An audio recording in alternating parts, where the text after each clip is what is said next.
Buddhism is one of the most ancient belief systems in the world. Buddhism is both a religion and a philosophy. Only your own understanding saves you from suffering. It is practiced by over 350 million people today. There are many people who feel attracted to a religion which empowers the human individual. I'm going to travel to 7 wonders of the Buddhist world. 7 wonders that give an insight to the long and rich history of Buddhism. At each location, I'll meet Buddhists who will help me to understand a different concept that forms the core of Buddhist belief. I'm going to explore how it started, where it travelled, and some of the most spectacular monuments built by Buddhists right across the globe.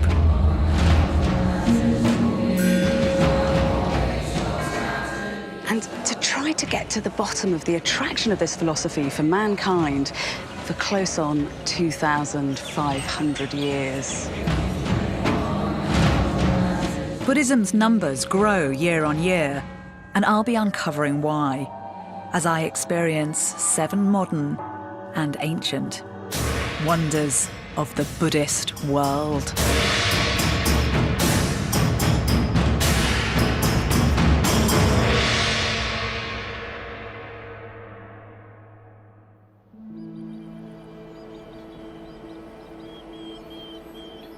This is northeastern India, where Buddhism began around 500 years before Christ.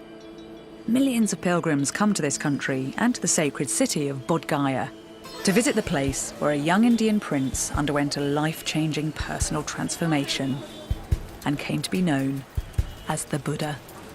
I've studied the period in history when the Buddha lived for over 20 years, and I just love it because this was such a radical age. This was a time when men like the Buddha and Socrates in ancient Greece turned the world of belief upside down. Instead of focusing on tradition and convention and ritual, they dealt with ethics and the possibilities of the human mind. And I'm particularly fascinated to follow in the trail of Buddhism because as the philosophy has travelled through 25 centuries, it's marked out a path that leads directly from ancient society to the modern world. This is Mahabodhi, the Great Awakening Temple in Bodh Gaya in northeastern India, our first wonder of the Buddhist world.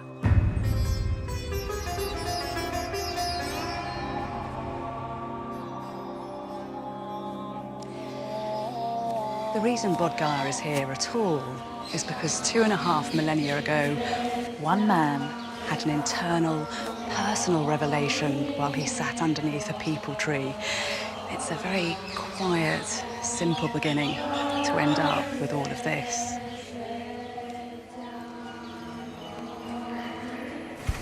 That man was called Siddhartha Gautama, and we're told he renounced his privileges and family to embark on a rigorous quest.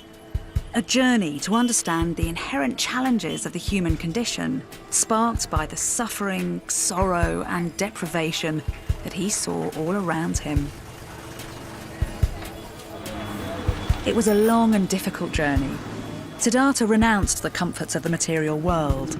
He meditated for weeks on end. He broke with the status quo in a region that had been dominated by the old gods for the previous 1,000 years.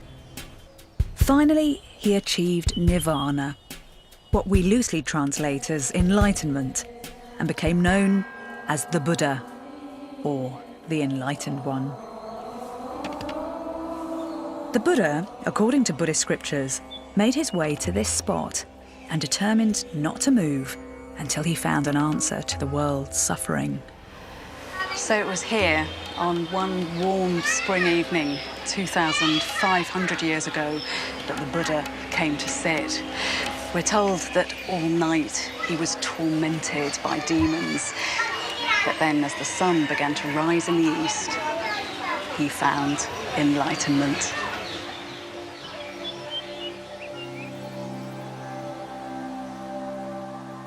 The Bodh Gaya Temple is the Mecca of Buddhism. It is where the Buddha attained enlightenment, according to their belief. And the Bodhi tree, or a great-grandson of the Bodhi tree, still grows there. And so Buddhists go there to remember the great breakthrough that was the Buddha's discovery of the true nature of the universe. And inspired by the Buddha's example, you'll find visitors here from every corner of the globe, from the 90 or so countries where Buddhism still flourishes today. Bodh Gaya is one of the key sites for all Buddhists worldwide. It serves as a magnet, as a center point for Buddhists from around the world. You could say it's the place exactly where Buddhism started. I'm not a Buddhist, but if you ask anyone who's involved in Buddhism, they'll tell you that it's a very difficult philosophy to teach or to explain, and that the very best way to understand it is to experience it. And so, by experiencing Buddhism, I'm going to try to get to the heart of a philosophy that can sometimes seem complicated, out of reach. And I'll start with the 3 key principles of Buddhism, what are known as its 3 jewels. The first is the life and example of Buddha himself. All Buddhists are encouraged to model their approach to life on his. The most important single point in the Buddha's teaching, and one which distinguishes it very sharply from other religions, is that the Buddha taught that each of us is entirely and solely responsible for our own lives and our own salvation. No one else can be responsible. The Buddha didn't claim any divine status, nor did he profess to be a personal saviour. He called himself a guide and a teacher. His message appealed to people of all social classes in ancient India, to merchants, to farmers, and to the untouchable caste. The Buddha, in the course of his spiritual awakening, rejected a good number of aspects of Hinduism. He rejected some philosophical components of Hindu beliefs. He was very critical of the position of the Brahmins or priests in society at that time, which was a very elitist position. He was similarly critical of the caste system. He positioned himself as a result outside the caste system. The Buddha spent his remaining years travelling through deep forests, across mango groves, from village to village. The curious would bring food and clothing for the philosopher and his band of followers, and in turn, he encouraged them to reconsider the purpose and point of life, to recalibrate their moral compass. Although the Buddha didn't establish a church or temple system as such, over time, the significant locations in his life were gradually turned into shrines. Originally, Bodh Gaya was just a pastoral sanctuary, marked out with a stone balustrade 200 years or so after his death. But by the 6th century AD, a full-blown temple, the Mahabodhi Temple, marked the spot. About 400 years after the first temple that was built here for the worshipping of the Bodhi tree was replaced by this kind of a temple built to enshrine the iconic image of Buddha, which had gained currency by that time. The temple, particularly the Mahabodhi Temple, is representative of how important Buddhist temples were and how, this idea of building a temple to enshrine statues started from here.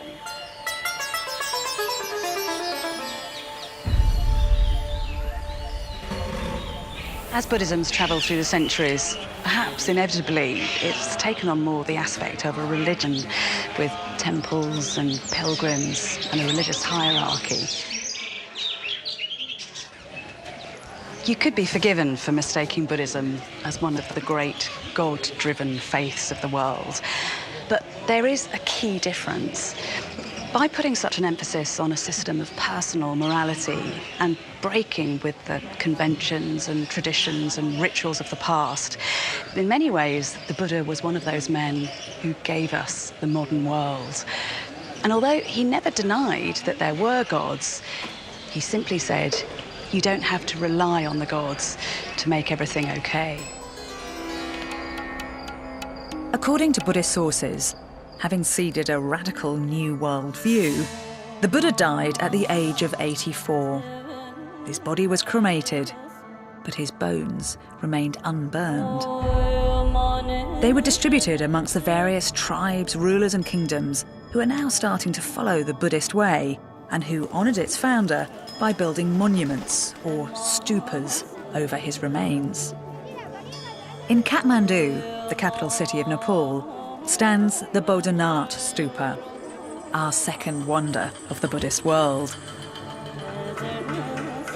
It was first built in the 5th or early 6th centuries AD, then rebuilt and restored a number of times, finally as this giant enclosed tomb in the 14th century. It is the largest in the Indian subcontinent, a sacred place for thousands of Buddhists throughout the world. Here at Bodhanath, I'm going to find out more about the 3 jewels of Buddhism. Buddhism consists, as far as Buddhists are concerned, in 3 things which they call the 3 jewels, and those 3 things are closely connected. The first is the Buddha, the founder of their religion. The second is called the Sangha, and that is the community of monks and nuns. The third is called the Dharma. The Dharma refers to the preaching, the teaching of the Buddha. In other words, it's what the Buddha discovered, and it's also the truth. As you walk around the Bodhanath here, you always have this sense that you're being watched, and that's because the Buddha's all-seeing eyes are always staring down at you. That squiggle in the middle of his face, incidentally, is not his nose. It's actually the Sanskrit character for the number 1 to represent a kind of unity in the Buddhist faith. Something you won't find represented up there are the Buddha's ears, and there is a particular reason for that. We're told that the Buddhist said he never wanted to hear that he was being worshipped. And of course, that is what is so unique about Buddhism. This is a religion without a central authority figure. Instead, there's just this credo that man is his own lord and master, that mankind itself can control humanity's destiny. It's not atheistic because they do believe in the existence of sort of gods and angels and so on, but they simply don't believe that those beings have the universe under control, and therefore they cannot save us from suffering. They themselves need saving from suffering from a future time when they cease being gods and they become beings vulnerable to pain and suffering. At the Bodhanath Stupa, one of the many people who come to circumambulate and to pay their respects to the Buddha is Annie Choying, a Buddhist nun famous throughout Nepal for her sweet singing voice. She is in fact known as the Singing Nun. This is a very highly spiritual place we consider. It's a holy place. And we believe that all the great relics of the Buddhas are in the stupa, and then it holds a very special religious spot. And every people who comes around here are always reciting mantras and really focusing on meditation. They do the circumambulation, prostration, to keep the physical health healthy and the mind to be energy clean, chanting mantras as well as doing prayers. So trying to put yourself in a very good, positive discipline. This is a very, very highly blessed place. Annie is originally from Tibet. Thousands of Tibetan Buddhists now live in Nepal as refugees. The brand of Buddhism here is as much Tibetan as it is Nepalese. Flexibility and diversity has always been one of Buddhism's strengths. The Buddha himself said there should be no one official Buddhist language. Instead, Buddhists are encouraged to focus on the universal relevance of the Buddha's wisdom. There are some people here who will tell you that buried deep in that stupa is a fragment of the Buddha's bone. Now, I'm not certain we're ever actually going to be able to prove that, but what is sure is that this is the biggest stupa in the whole of the Nepal and one of the largest in the world. And It is immensely impressive, but do you know what's significant about it? Actually, it's not how it looks, but what it means. Because this was built to represent something very special. For the men who created this was nothing less than an incarnation of the Buddha's mind.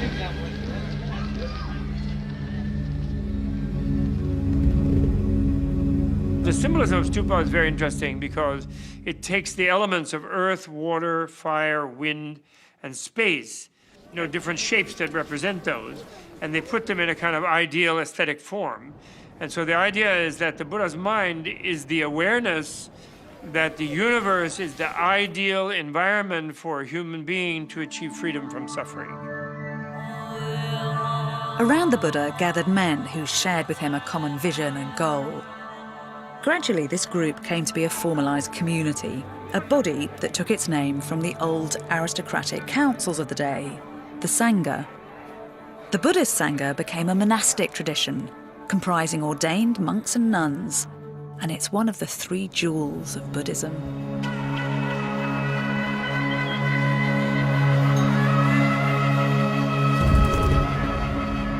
My first experience of the Sangha came at what felt like an ungodly hour.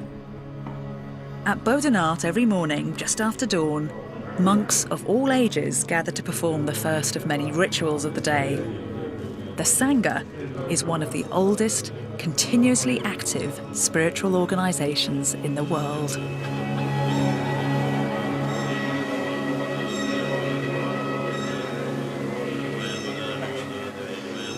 What's being recited here is a Tara Puja. It's a chant that aims to ensure a kind of liberation from suffering. And it's really interesting because Tara is thought to be a female manifestation of Buddha's wisdom, something which is incredibly potent. I mean, this isn't just an abstract idea of wisdom. This is thought to be able to be healing, to actually be stronger than medicine itself.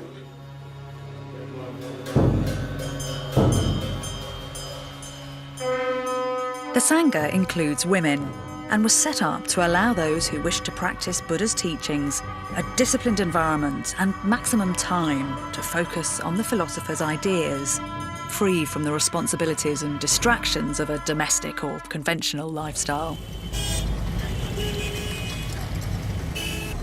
A few miles outside Kathmandu, Annie, the singing nun, runs her own nunnery.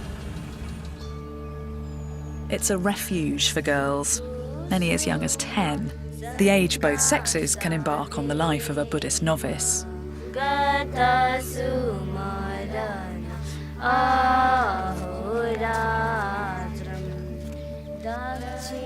I have here mostly girls from families who are facing some difficulties, obviously poverty. And then other thing is the fathers are a little bit very ignorantly carried away with the alcoholic behavior as well as very abusive behaviors, and who doesn't think that it's good to send their girls to school. So I try to collect them here and give them as much as I can give them.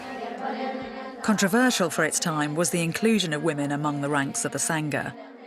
The Buddha allowed women to become nuns, to lead a life devoted to spiritual development. Like Buddhist monks, nuns are expected to remain celibate, pure, since they are one of the 3 jewels of Buddhism, not just Buddha's foot soldiers, but an incarnation of the belief system itself. So, I've learnt about 2 of the 3 jewels of Buddhism, the Sangha and the life of the Buddha. But what about the 3rd jewel, the Dharma, or teachings? You can perhaps help me out a bit. How do you describe Dharma? What does Dharma mean to you? According to my understanding, what Dharma is, to do whatever you do very practically, skillfully, for benefit of the all beings, without causing any harm, and for their well-being, including oneself and all, is Dharma. धर्म न हिंदू बौद्ध हो सिख इस्लाम न जैन धर्म चित्त को शुद्धता Dharma shanti sukha chain. Dharma means the purity of heart. Dharma means peace. And dharma means well-being of all human society. Are there special ways that you can achieve Dharma? Are there rules and regulations that show you what to do? We are taught what causes suffering and what can cause suffering and how to avoid causing suffering in life, one's own life. And when you implement those teachings, I think that is what really contributes towards one's own well-being and others' well-being. And I think that is considered Dharma. In a Buddhist context, the word Dharma refers above all to the teachings of the Buddha as he rediscovered them in the process of his progress towards enlightenment.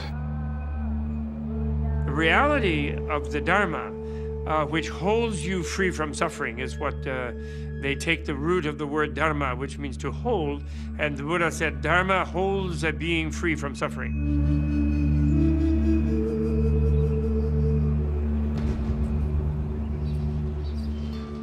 Coming here to Nepal, it has been relatively straightforward to identify two of the jewels of the triple jewels of Buddhism.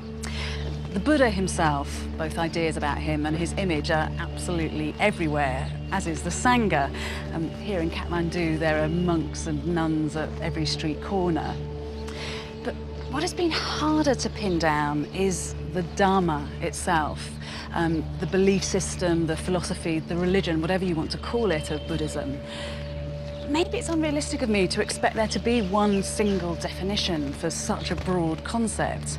The Buddha himself said that the Dharma was like the salt of the oceans of the world, a universal taste. So the Buddha implied the Dharma could be tasted anywhere by anyone. But the question for me as a historian is how that taste of the Buddhist Dharma could become universal. Practically, how Buddhism established itself as a global belief system. Buddha's teachings were charismatic and radical for their time, but as with all big new ideas, they needed a groundswell of popular support, or a patron, or both, to gain a firm foothold and to really fly. While there was grassroots interest in what he had to say, it was about 200 years after the Buddha's death that Buddhism got a major boost. In 250 BC, the ruthless, all-powerful Emperor Ashoka, who controlled most of ancient India, proved Buddhism's greatest ally. Ashoka was haunted by the memory of the blood that he'd acquired on his hands as a result of the cut and thrust of his rise to power, and he decided to turn to the good. And in order to realise that ambition, he vigorously promoted Buddhist ideals right across the Indian subcontinent. According to Buddhist tradition, in the centuries following Ashoka's sponsorship of Buddha's ideas, the philosophy evolved into at least 18 different schools. One of these, the Theravada, still survives today and is mainly associated with South and Southeast Asia.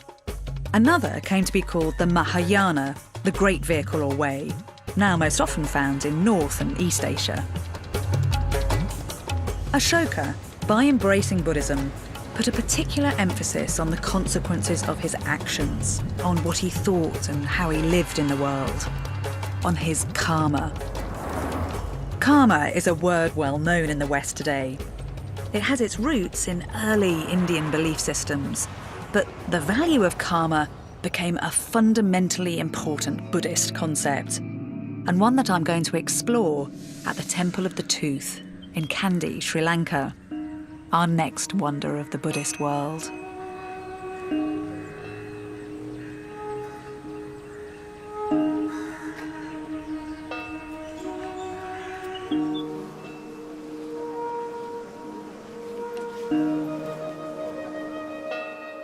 Sri Lankan Buddhists believe that the tooth relic was brought to their country around 300 BC. Safeguarding the relic became the responsibility of kings, and over the years, the custodianship of the relic came to symbolise the right to rule. The Buddha is said to have given two legacies to future generations. The body of his teachings, the Dharma, and also relics of his physical body itself, which are now scattered in shrines right across the globe. And one of the most precious is kept in here, in the Temple of the Tooth. That relic makes the presence of the Buddha more graphic to people, so it gives them a power. Actually, many Buddhist temples around the Buddhist world have little relics, a piece of bone or something. Just like in Europe, you have relics of the saints. So it's a way of making the person's presence feel more immediate. That gives the temple more power as a magnet to draw the worshipper. The shrine stands right at the centre of a paved courtyard. The ceiling is decorated with moonstones and floral designs. There are ivory reliefs on the doorways. The inner chamber contains the tooth relic and other sacred objects. And all around, there is a brightly painted corridor.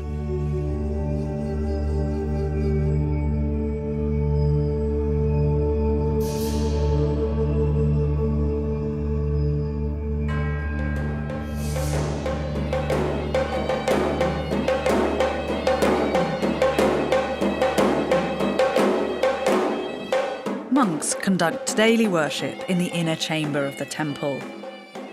Rituals are performed at dawn, at noon, and in the evening. The tooth is in this upper chamber in a casket of gold and is only revealed to a chosen few.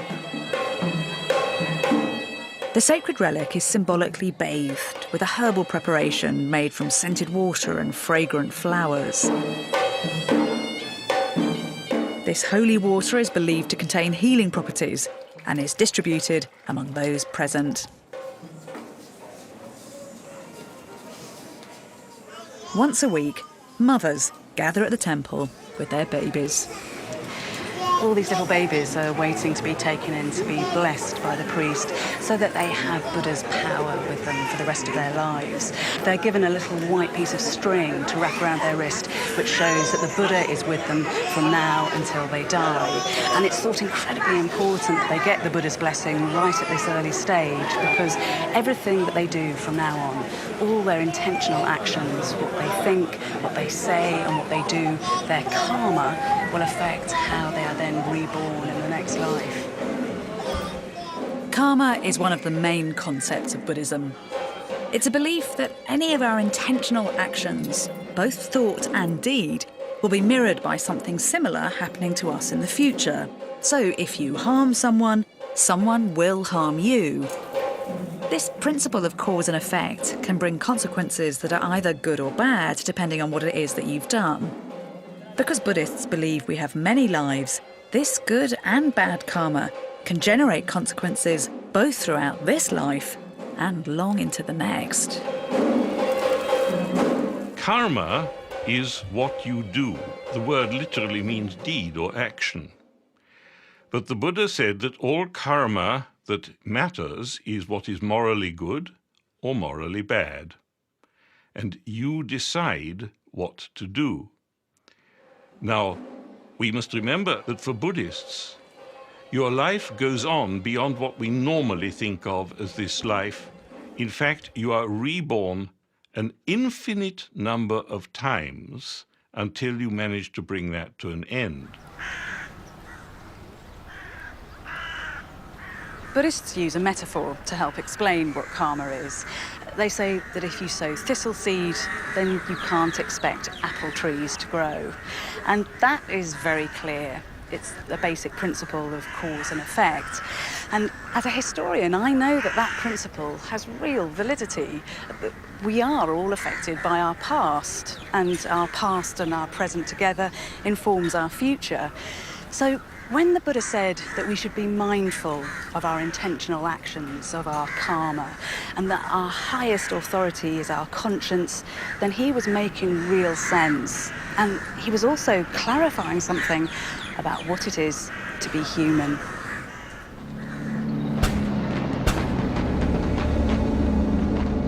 Of course, the issue is that karma can be both good and bad. And in Sri Lanka, the fallout of action and reaction, of cause and effect, has been brutally tested in recent years. For nearly 3 decades, the country has been locked in a violent civil war, in which close on 100,000 people have been killed. Sri Lanka is only now emerging from this debilitating conflict between the Hindu Tamil minority and a Buddhist Sinhalese majority.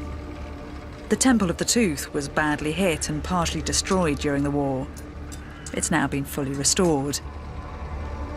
Buddhists believe this cycle of death and destruction can be broken.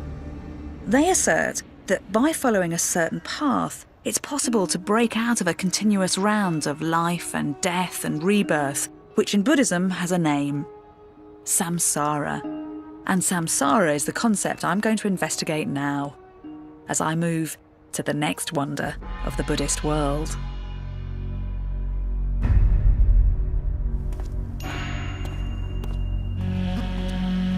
Once Buddhist ideas had flourished in Sri Lanka, Sri Lankan monarchs sent emissaries to adjoining kingdoms in Southeast Asia to carry the Buddhist message. By the 11th century, Theravada Buddhism was well established in Thailand, and here in Bangkok, close on 90% of Thais are now Buddhist.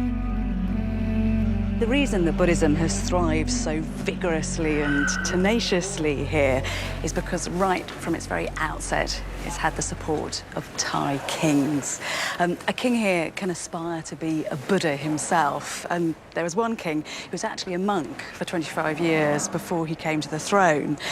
Every time the royal family builds a new palace for itself, it will also construct next door a monastery and a temple complex as a kind of outward sign of its righteousness and commitment to the Buddhist cause. And here in Bangkok, the temple complex is certainly fit for a king. This is Wat Po, our next wonder of the Buddhist world. It's the largest and oldest temple complex in Bangkok.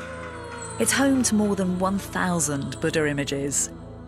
The complex includes a temple, a working monastery, and a large courtyard with a forest of stupas thick with exquisite handmade lotus motifs. And hidden within its own palatial hall, the golden reclining Buddha.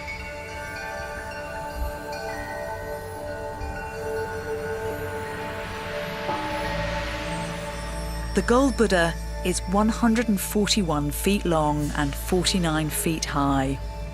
Started in 1788, it took over 5 years to build.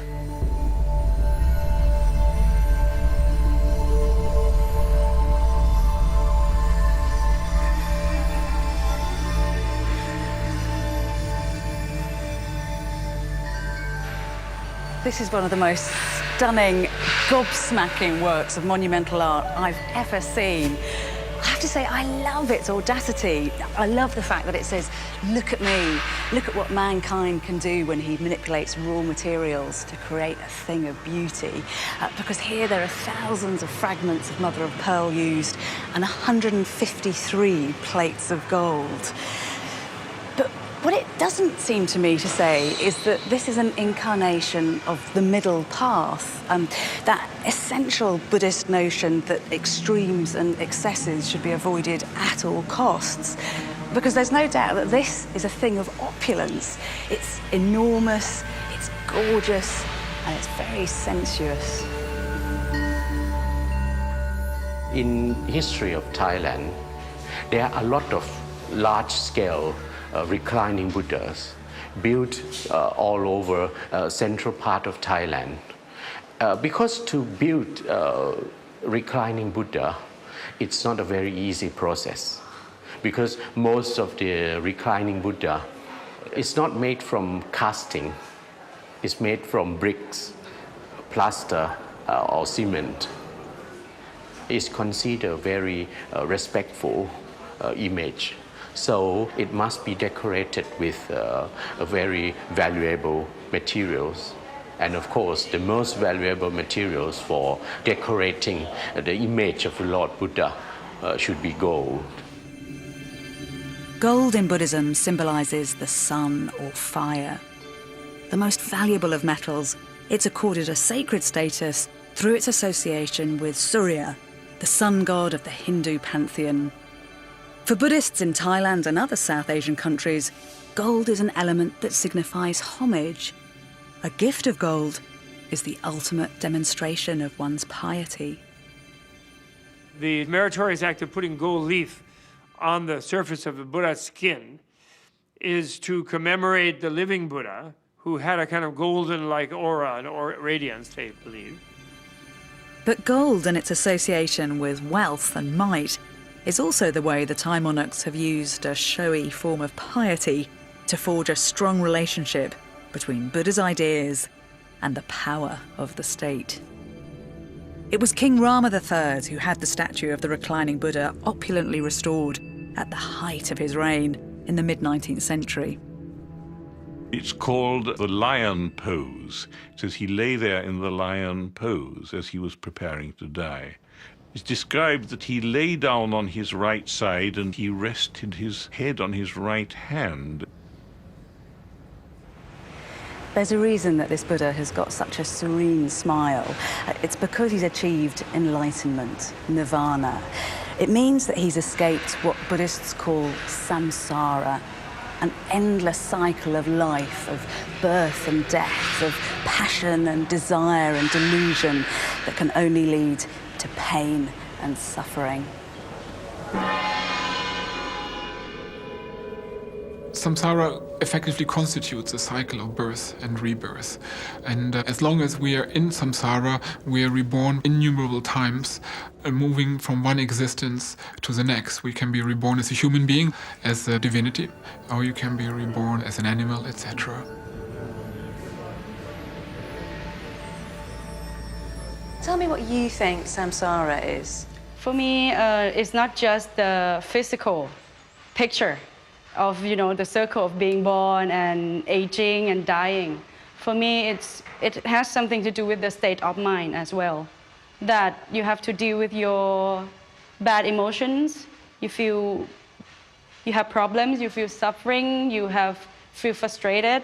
You don't know how to deal with it. But this is just a small sample of bad things that happen to you. You just go on and on and on, you can't find a real peace or happiness. The Wheel of Life is a common visual depiction in Buddhism. At the time Buddha started to teach, many understood life as a relentless cycle where all were born, grew old, died, and were reborn in another life. It was an eternal morass from which there was no release. But Buddha felt that an escape was possible. He taught that through one's actions, karma, and through a way of life that was characterized by wisdom, morality, and compassion, via meditation and the triumph of the mind over craving, desire, and excess, it was possible to achieve enlightenment, nirvana. He believed that this enlightenment would empower ordinary people to break free from samsara. This idea gives Buddhist funerals a distinctive character.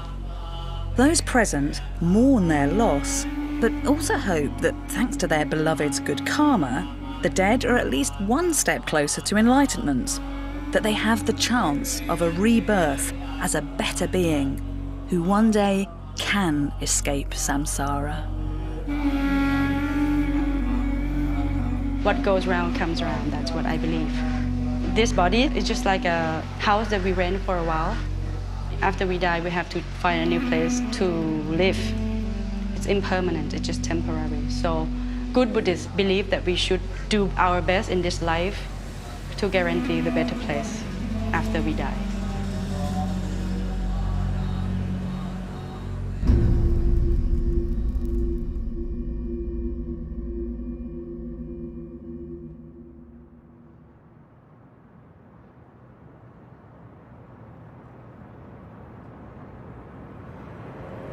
Buddhists say that there is only one certain way to break free from samsara, to eliminate the desires and the passions and the distractions of everyday life.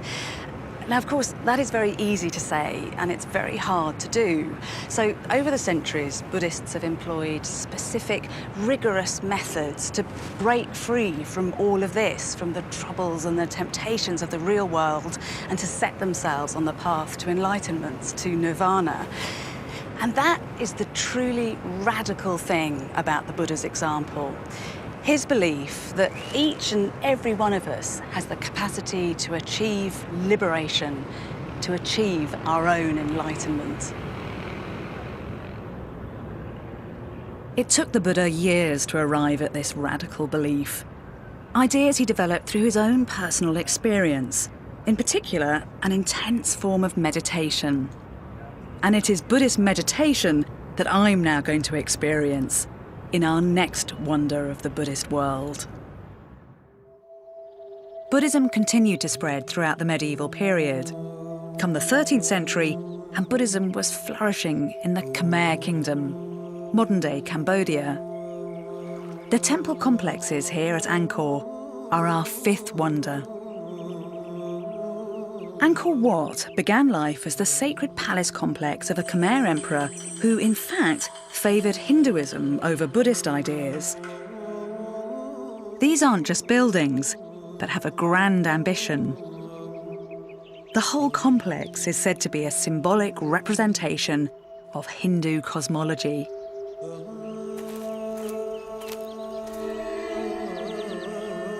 The original temple honoured the Hindu god Vishnu and incarnates the centre of the physical and spiritual universe, a mythical mountain. A series of 5 rectangular walls represent other mountains, and the moats here evoke the cosmic ocean.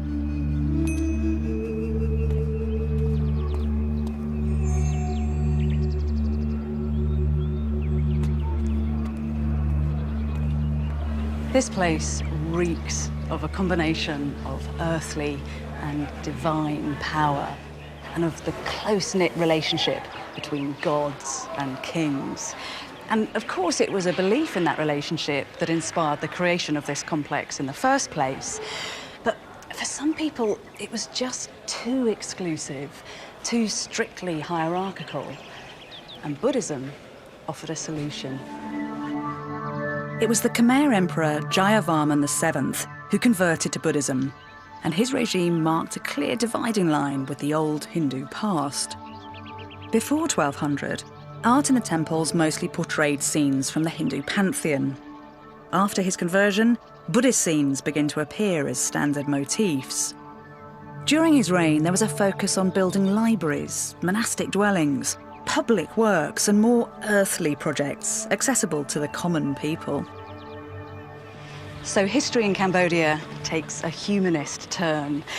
As Buddhism rises in popularity, you find images of the Buddha and his followers emerging everywhere in the architecture, in gates, in walls, and in temples. So now, Angkor is showing the world a more human face. The Angkor complex is a prime example of the classical style of Khmer architecture. By the 12th century, Khmer architects had become skilled and confident in masonry, facing the monuments with intricate sandstone blocks. Angkor Wat is famous for the harmony of its world-class design. Architecturally, towers shaped like lotus buds are characteristic. Half galleries broaden the passageways. Other galleries connect enclosures, and terraces appear along the main pathways of the temple. The walls are decorated with bas-reliefs, showing Hindu mythological figures and detailed narrative scenes. This one depicts the churning of the oceans. Other elements of the design have been destroyed by looting and the passage of time. They included gilded stucco, gold on some figures, and elaborate carved ceiling panels and doors. This was the largest sacred building in the world. Although there is an eerie, crumbling beauty to this place now, you have to try to imagine it in its heyday. All this stonework would have been brightly painted, and in this corridor there'd have been many hundreds of statues of the Buddha wrought out of precious gold. The light from the statues would have been reflected back from the walls, which would have been studded with emeralds and sapphires and rubies. And outside there would have been crowds of monks, their eyes closed in meditation, their faces lit by the glow of torches made out of jungle resin. Since Buddhism is primarily an educational system, meditation is a key component of that educational system. Meditation is the way you become viscerally and directly aware of all these deep connections and connectednesses to the universe. And you have to become directly aware of it to become free of being controlled by unconscious processes. And that freedom is liberation. That freedom is nirvana. I'd been invited by a group of trainee Buddhist monks to experience meditation for myself. Members of the Sangha can spend hours each day meditating. The way they sit, the position of their hands is copied from the practice of the Buddha himself. They are still and concentrate on their breathing, not doing anything to alter the way they breathe, not worrying about whether they're doing it right or wrong, clearing their minds of thoughts, of feelings of fear and anger, of the distractions of the outside world, just following the breathing and becoming one with each breath.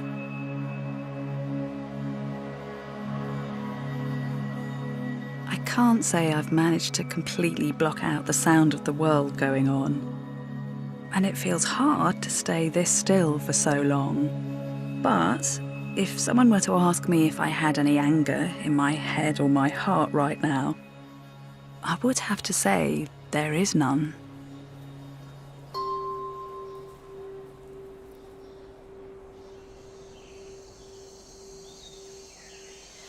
The Pali Canon advises that there are particularly good places to meditate. A mountain, a hillside, a rock cave, a cemetery, an open field, open forest, the root of a tree deep in the jungle. And this place certainly fits some of those criteria. But I have to say, I think I'm probably going to carry on meditating in my own sweet way for a while. I'm not quite ready yet to do the deep breathing and the lotus position. But still, I have huge respect for the practice of meditation. Not least because it is a firm vote of confidence in the power of the human mind. It suggests that in order to transcend the difficulties of this world, we don't just need to appeal to a higher divine authority, but can look to our own consciousness. Well, certainly the people of Cambodia have had more cause than most to find internal resources to deal with the troubles that the world has thrown at them. Cambodia has suffered some of the worst violence and genocide of the last century.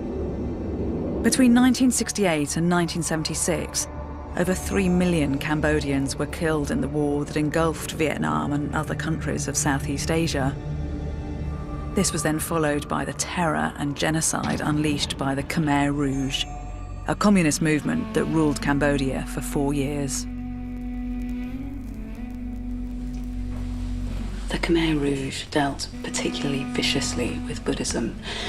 Thousands of monks were slaughtered and monasteries were destroyed, and if people tried to hold on to their beliefs, they were often tortured and killed. But gradually, as the nightmare is beginning to fade, Buddhism is finding its feet here again, and when you come to Angkor, you'll find little active shrines like this tucked away into corners.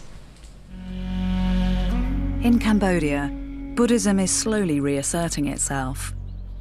This country, which had experienced such horrors, is now peaceful. And Angkor, which had been brutalized by the Khmer Rouge regime, is now a world tourist site once again.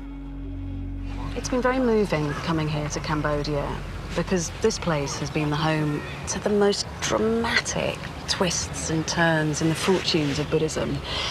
For centuries, Buddhism was the philosophy of choice for both the kings and the people. And then, thanks to the horrors of the Khmer Rouge, there was a chance that it was going to be eradicated virtually overnight. But gradually, gently, it is now making a comeback. And there's even a possibility that this place, which was once the biggest and most active Buddhist complex in the world, could be that again sometime in the future.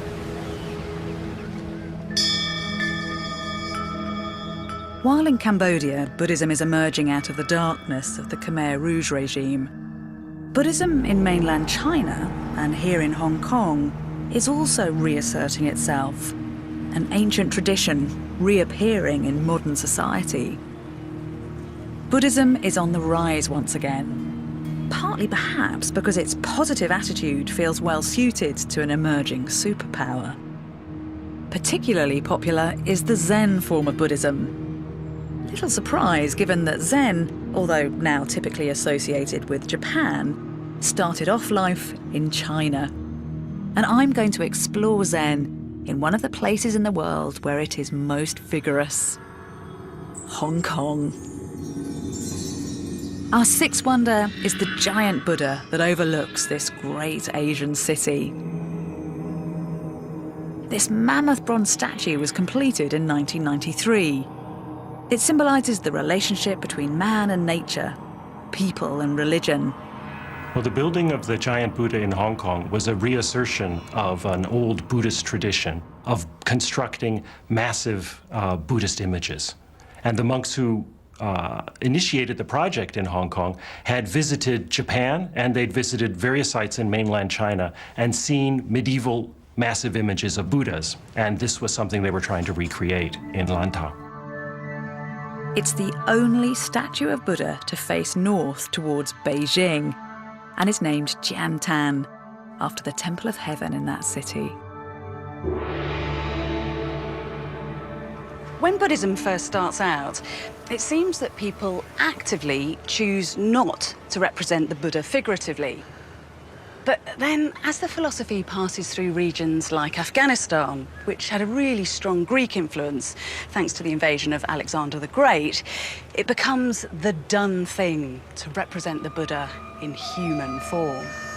Now, once the belief system enters China, a new tradition gains popularity, not just to represent the Buddha in human form, but to do so on a monumental scale. And that's an art form that's now being revived here in Hong Kong.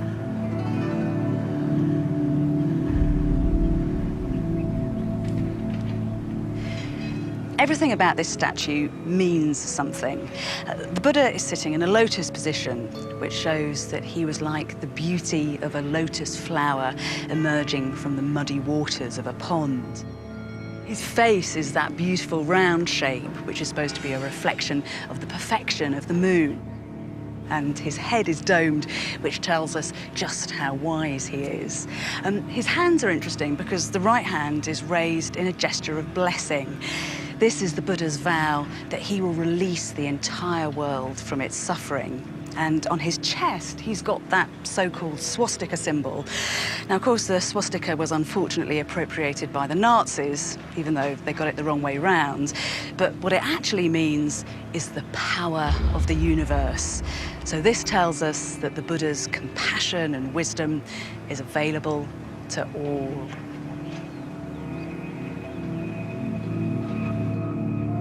The Buddha statue sits on a lotus throne on top of an altar.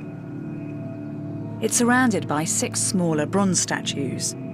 They're shown offering gifts like fruit and incense, gifts that symbolise different aspects of Buddhist philosophy, all virtues which are necessary to achieve enlightenment.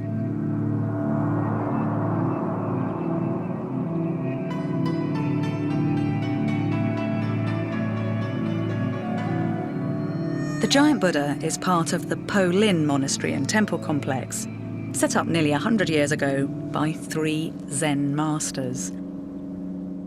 Zen has developed as a part of Mahayana Buddhism, the school of Buddhism practised in China and other Northern Asian countries. Zen Buddhists believe that all people have the qualities that the Buddha had, and emphasise that these can be developed and were not unique to the Buddha only.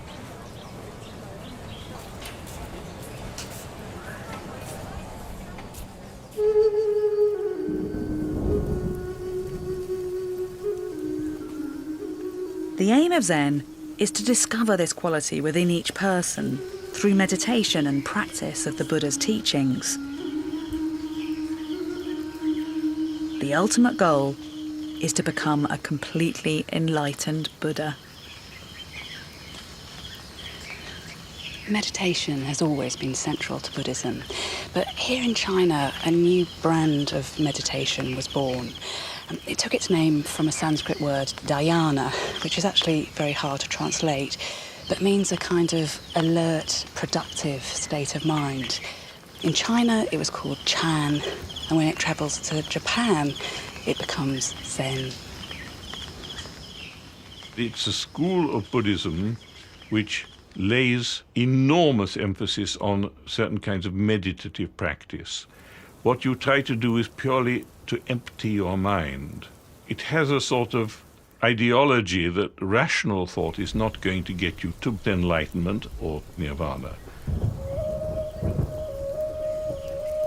It's practiced here in a small secluded monastery minutes away from the giant Buddha. Formal, silent meditation is central to Zen and is practiced by both the laity and the ordained together.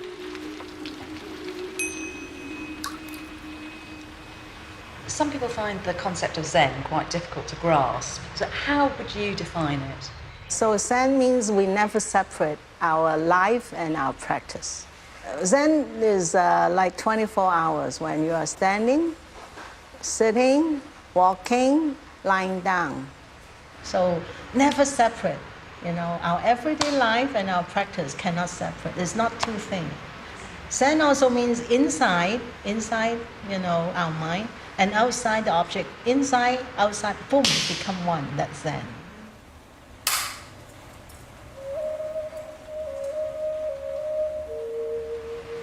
So if you're not making that separation between Zen practice and everyday life, does that mean that when you do everything, when you sweep the floor or prepare food or clean something, that actually is an act of Zen itself?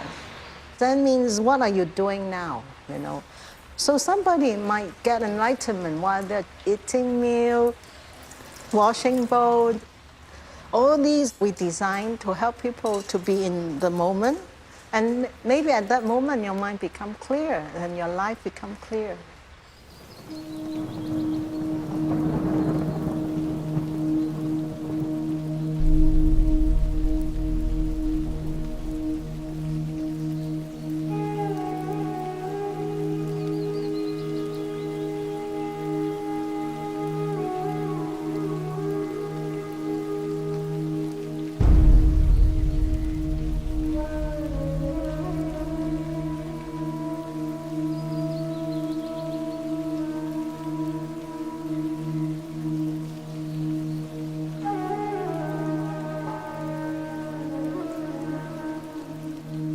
This is called water bowl meditation, and the purpose is to carry the water without spilling a single drop. Now, the idea is that you can do this through the application of Zen, because if you think you're carrying a bowl of water, then you're bound to shake and lose some. But if you clear your mind completely, you will complete the task successfully.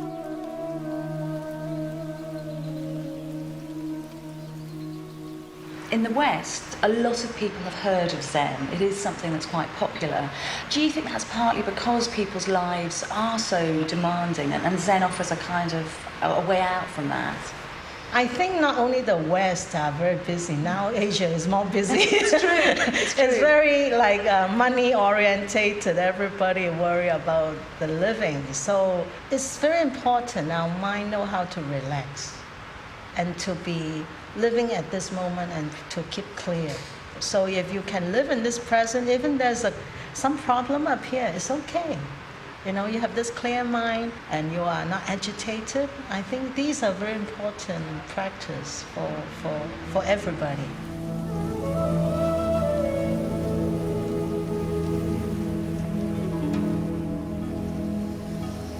Zen practitioners today don't like to use specific words to limit what Zen is, but If you want to find a definition for the practice, probably as close as you'll get, is that this is something that really believes in the power of intuition and in a kind of productive simplicity. And I can see that cherishing intuition, living for the moment, living day by day with a clear mind, is a very productive way to spend your time. Perhaps it explains why, of all brands of Buddhism, Zen has become particularly attractive to those who live in our demanding 21st century.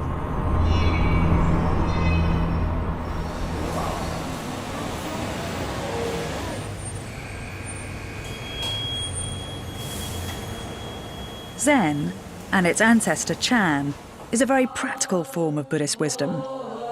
It encourages a process of rediscovery by living simply. The Zen tradition emphasises that enlightenment is possible here and now. Is it then very different from other forms of Buddhism? Zen means pointing directly to our mind. Means right now, wake up, and be clear. What are you doing now? Actually, our mind is not complicated. It's our thinking make our life very complicated. So Zen is a tool to help us to bring back our mind to our everyday life and be simple. Zen, like all Buddhist practice, turns philosophy into a tool to help in day-to-day life. Meditation is used to bring about a tangible outcome, either in the understanding of the world or in our ability to deal with it and with the suffering we see all around and feel within us. One thing that struck me is that whatever the regional variations of Buddhism, issues of suffering are right at the core of the philosophy. Now, that is really interesting because, in general, over the last 2,500 years, cultures of the East have actually been very unabashed about suffering, but they don't mind putting it centre stage. Whereas in the West, these are issues that we can sometimes try to brush under the carpet. In the modern age, for instance, we've been accused of trying to cheat death itself. But just look at that statue. There's the Buddha promising to deal with all the suffering in the world. So it does make you wonder what future Buddhism has as a global belief system. What's going to happen when ideas of the East, which put suffering to the fore, start to take root in the West?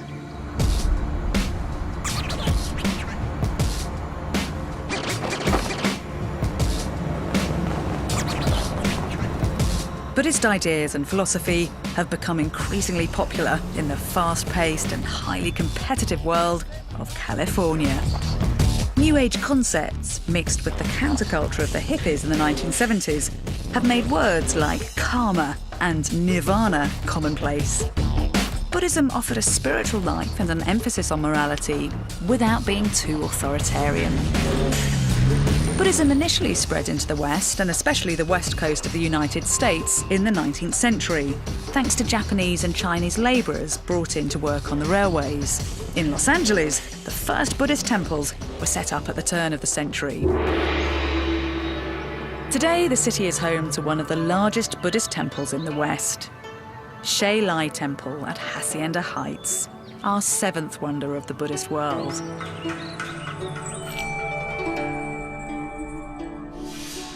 Here I'm going to try to understand what has to be the most important Buddhist concept, the ultimate goal for Buddhists: nirvana.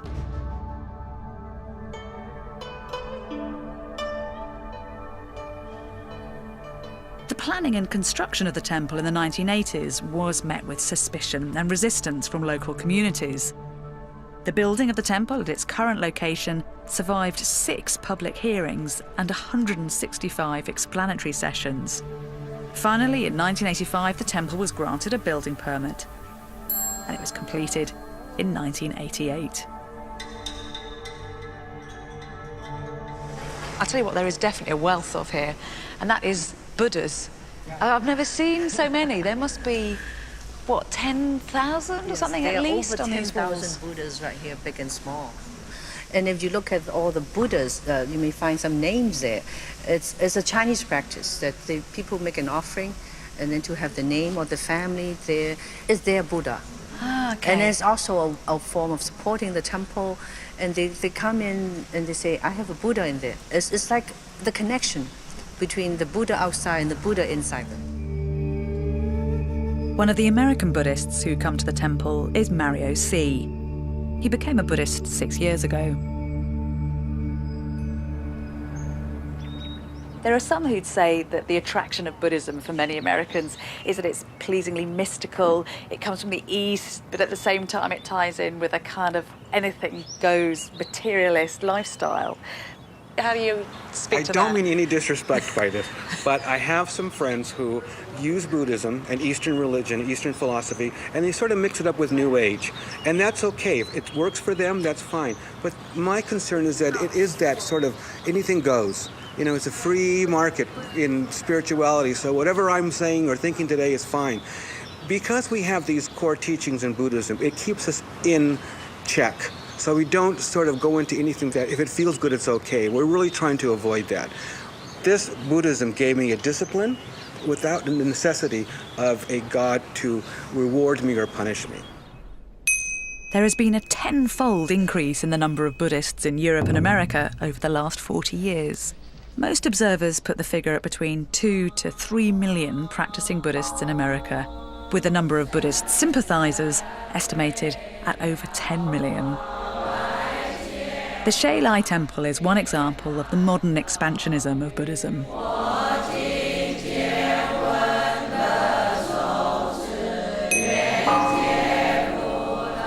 Many Buddhists come to the Shailai Temple for worship. Others come to practice meditation. In the West, there's recently been great interest in yoga, simply as a way to keep fit and as a form of meditation. Yoga has its roots in Indian traditions that predate both Hinduism and Buddhism, and it's sometimes used by Hindus to assert mind over matter. For Buddhists, yoga's key purpose is to achieve personal enlightenment. It is a very ancient philosophy, Buddhism, but in some ways do you think it's very suited to American life? Because it does have this kind of can-do attitude. It's very suited to America. One reason is that we've been materialistic. We're known for it. And I found in my experience, it doesn't get you to where you want to be. And I can't believe that I'm alone in that. I can't believe that. It offers reasons why that is. I'm sure other people like me who can't understand why all this stuff didn't make them happy would be looking for something else. So I'm not surprised that it is popular. It's not against any other religion, and it's not against science. It's very in line with everything. The temple then offers American Buddhists lots of reasons to visit. But if you're a devotee of Buddhism, then one of your main motivations for coming here is to seek enlightenment, nirvana. Now, I'd love to be able to tell you that I've got a textbook definition for what nirvana actually is. But considering the Buddha himself said that it was beyond words, beyond logic, I suspect this is going to be quite a tricky concept to pin down. Nirvana certainly is a state of mind, and it's a state of mind in which you have abolished strong emotions of very much wanting things, or very much hating things, or being confused. It's a state of mind which you attain, and at that moment and thereafter, you enjoy a kind of blissful calm. And that path, is the end of that path nirvana? Is that your goal? Yes, nirvana, enlightenment, full understanding, awakening, those are all terms that are very similar. And to me, it's understanding the truth, understanding what this is, what it really is. How confident are you that nirvana is a goal you're going to attain? I am cautiously optimistic. How about that?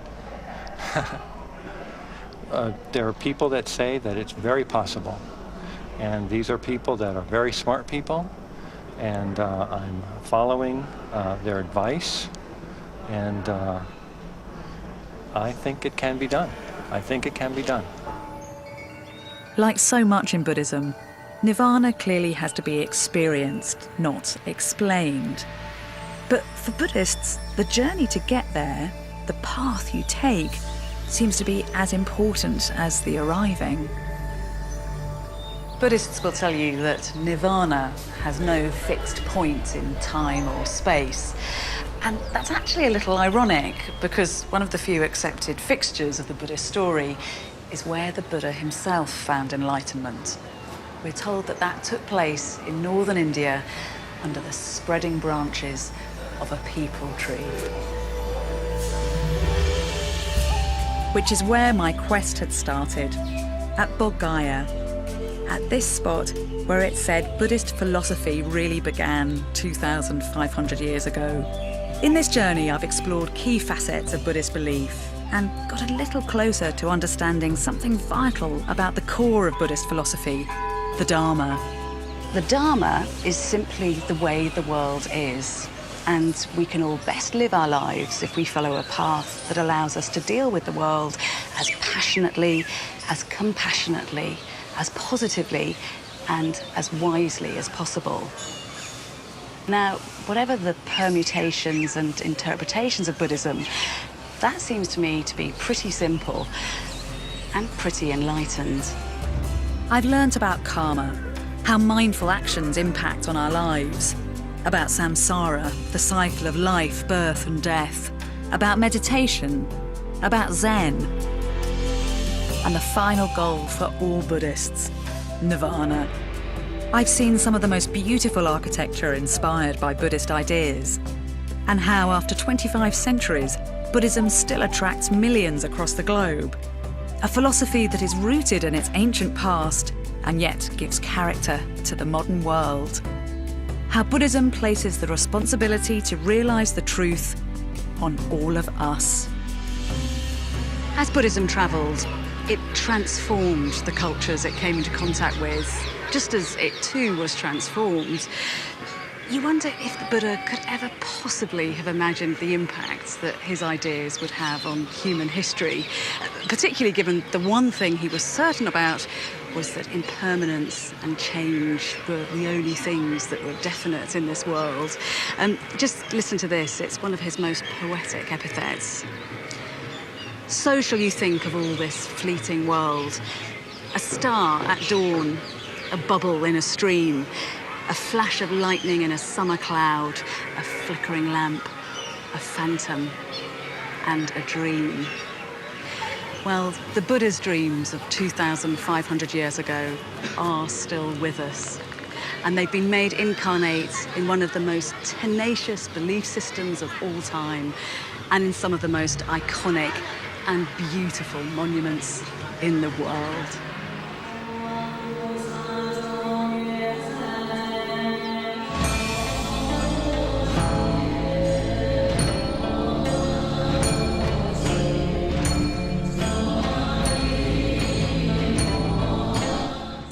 Stay with us here on BBC HD. There's a double bill of railway walks coming up next.